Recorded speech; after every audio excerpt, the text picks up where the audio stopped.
बल और दर्प,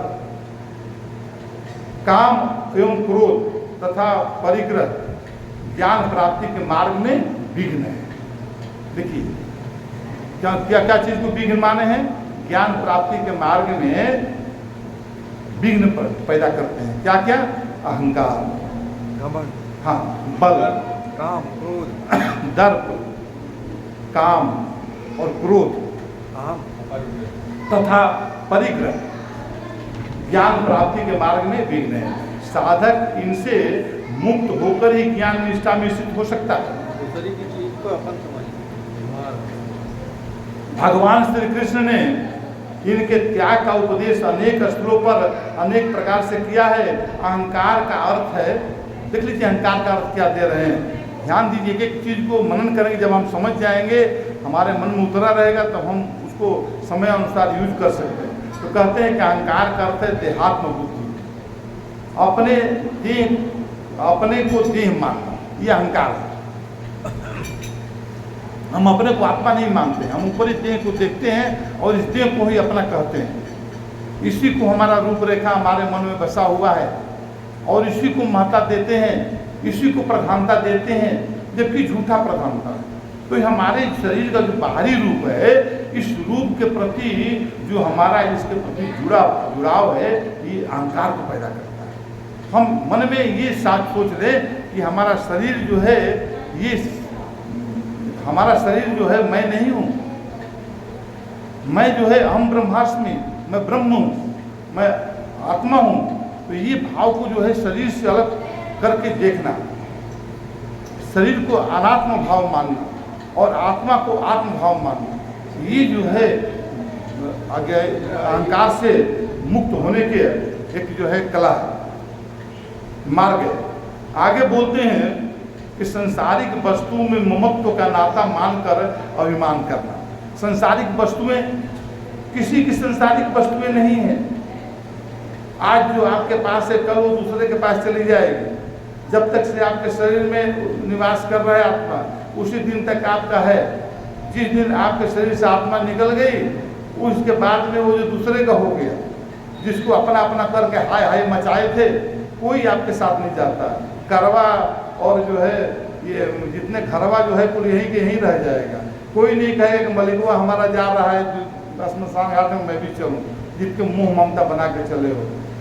यहाँ तक कि अपने संबंधी रिश्तेदार सब भी से ही छूट जाते हैं। तो ये जो है हमारा जो शरीर का ममत्व, शरीर के बाहरी रूप और अपने रिश्तेदार संबंधियों का, ये अहंकार को जन्म देता है। अहंकार ही राग द्वेष का मूल कारण है। हमारे मन में जो राग होता है, हमारे मन में जो द्वेष होता है, इसका मूल कारण अहंकार है। आत्मा और परमात्मा के एक का सबसे अधिक बाधक है। आत्मा और परमात्मा की एकता को ये बाधक बनता है अहंकार, बीच में रुकावट बनता है। जिसमें आपके मन के अंदर अहंकार चला जाता है, उस समय जो है आत्मा और परमात्मा की एकता स्थापित हो जाती है ना। तो बोलते हैं कि जहाँ हरि है वहाँ मैं नहीं, जहाँ मैं हूँ वहाँ हरि नहीं। तो ये मतलब कि बीच में आपका बना हुआ है। तो हम इस अहंकार को मिटाएं, झूठा अहंकार पाल कर रखें। बाहरी रूपों को देखकर, बाहरी संबंधियों को देखकर, बाहरी रिश्ते नातों को देखकर हम उसके प्रति जो ममत्व अहंकार बनाए हैं, ये झूठा है। ये मान ले, अपने दिल में बैठा लें, तभी हम जो है परमार्थिक मार्गों का हकदार बनते हैं। बोलते हैं बल का अर्थ, यहाँ पर बल भी बताया था। जन बल, धन बल, बाहुबल, बुद्धि बल, तपोबल।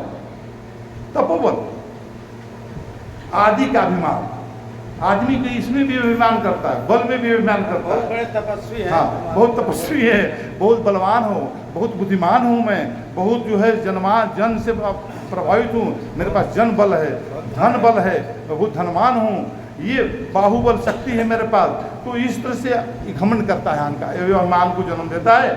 दर्प का अर्थ है दर्प। दर्प का अर्थ होता है बल का मिथ्या प्रदर्शन करना।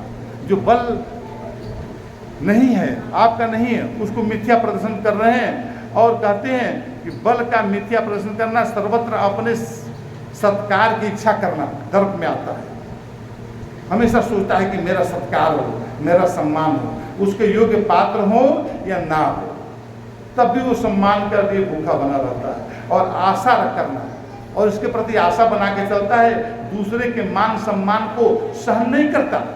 कभी उसके जीवन में दूसरे के मान सम्मान बढ़ोतरी को हो रही है तो उसके मन में जलन पैदा होती है, ईर्ष्या पैदा होती है, घृणा पैदा होती है, नफरत पैदा होती है। तो ये बात नहीं होना चाहिए। हमारे मन में उदार बने, हम ईर्ष्या ना करें, ये हमारे नुकसान होता है, उसको कुछ नहीं होता, उसको तो पता ही नहीं कि हमारे प्रति आप ईर्ष्या कर रहे हो, लेकिन आप जो है ईर्ष्या करके अपने गुणवत्व को नष्ट कर रहे हो। तो कहते हैं कि दूसरे के मान सम्मान को सहन ना करना, जलन आ जाता है, अरे कैसे बढ़ गया, कैसे मैं हूँ, मेरे से बड़ा हो गया। दूसरे से अपने लिए मान सम्मान की अपेक्षा भी न कर, हाँ, मान सम्मान की अपेक्षा भी नहीं कर, वो भी हो गया, दोनों हो गया। कहते हैं राग, आगे चलते हैं, काम राग और आसक्ति से उत्पन्न होता है। काम को जो बोलते हैं कि राग और आसक्ति से उत्पन्न होता है। काम एक ऊर्जा है, काम के बारे में बताने जा रहे हैं, ध्यान दीजिए। काम एक ऊर्जा है जो विषय विमुख होकर दुख और विनाश का और परमात्मा विमुख होकर सुख और विकास का साधन होता है। देखिए, काम में वो शक्ति है, काम की गति को देना है। काम में जो विषयों की तरफ हम काम को मोड़ कर रखे हैं, उसको परमार्थ की तरफ मोड़ दें तो इससे हमारी उन्नति होती है। कहते हैं कि परमात्मा विमुख होकर सुख और विकास का साधन हो जाता है, उसके जीवन में सुख देने लगता है, विकास का कारण बन जाता है। विवेकी पुरुष काम शक्ति का दमन और ध्वंस नहीं करता, बल्कि उसे दिशा प्रदान करता है। कामना की पूर्ति ना होने पर उसका विस्फोट क्रोध के रूप में होता है। कामना का पूर्ति जब नहीं होता है, विघ्न आता है, तो मनुष्य के मन के अंदर क्रोध आ जाता है।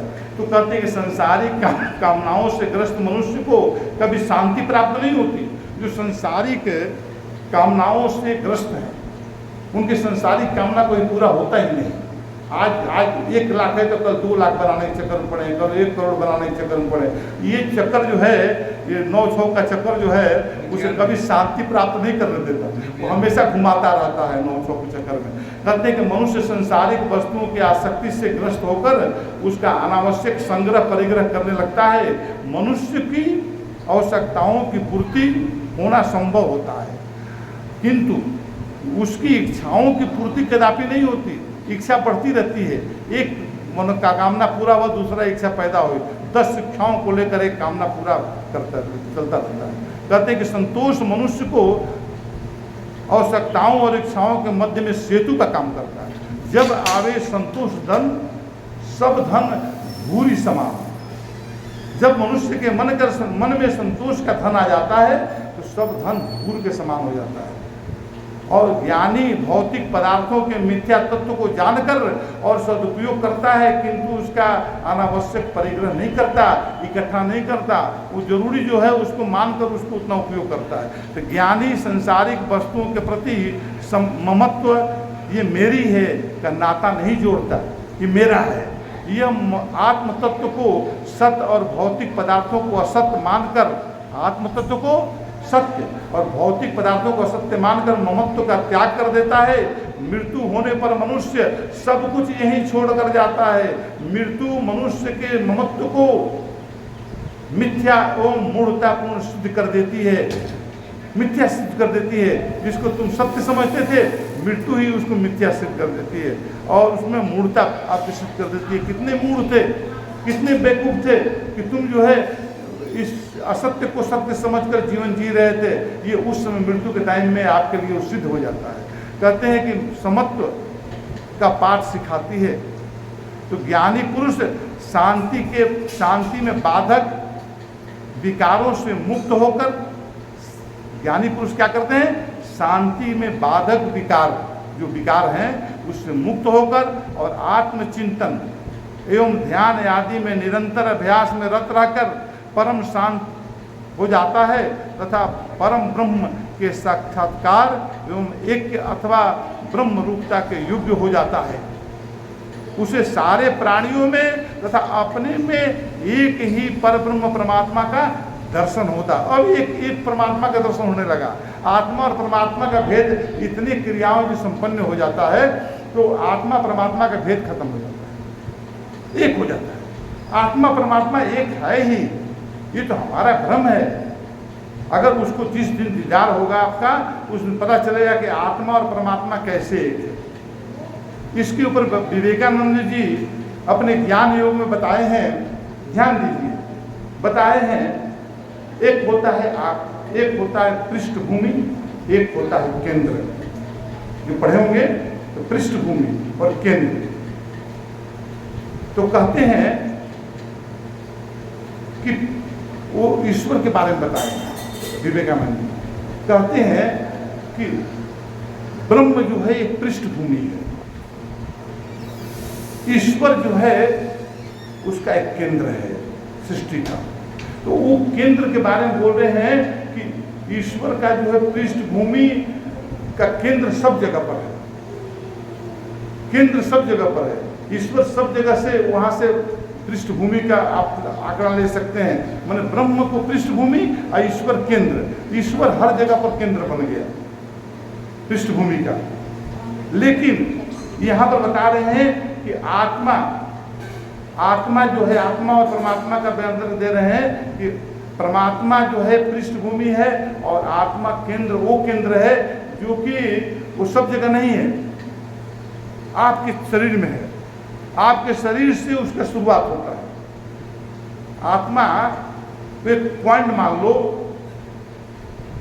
और पॉइंट का सेम टू सेम जो है पृष्ठभूमि कुछ हो, तो वो पृष्ठभूमि और आपका केंद्र जो है, आत्मा का जो है पॉइंट, ये दोनों एक है।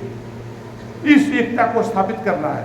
आत्मा परमात्मा के भेद को तभी खत्म किया जा सकता है जब हमारे मन में जो बाहरी जो अनात्म भाव हैं, जो हमारा शरीर का अनात्म भाव, जो हमारे संसार का अनात्म भाव, जो हमारे रिश्ते नाते का अनंत अनात्म भाव, ये मिट जाए, तब हमारी आत्मा परमात्मा से एक हो जाता है। बोलिए कृष्ण भगवान की